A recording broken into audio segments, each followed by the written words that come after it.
사랑하는 아들, 딸들, 어제 하루도 잘 보냈나요? 엄마 묵상 TV의 에스더 엄마입니다. 엄마가 질문 하나 할게요.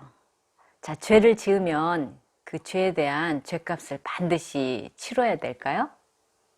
엄마가 어렸을 때는 예수를 믿든 안 믿든 그런 개념이 많았어요.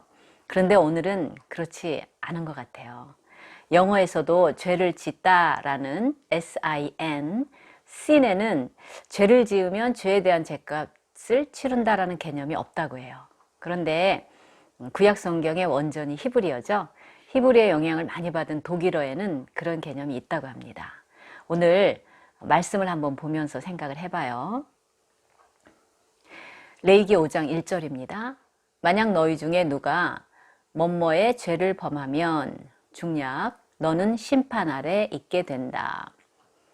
영어로 When any of you sin in that, you are subject to punishment. 여기에서 너는 심판 아래 있게 된다.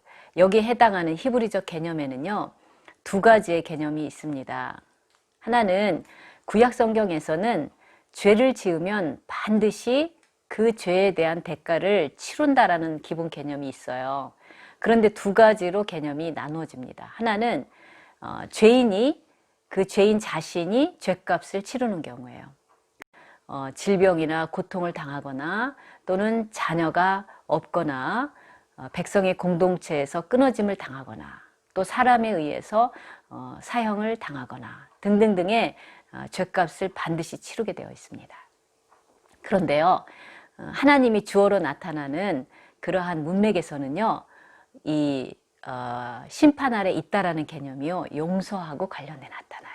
즉 희생동물이 드려지는 그러한 제의 문맥에서는요, 희생동물과 그리고 제사장이 죄인 대신에 죄를 담당하는 죄값을 치르는 자들이에요.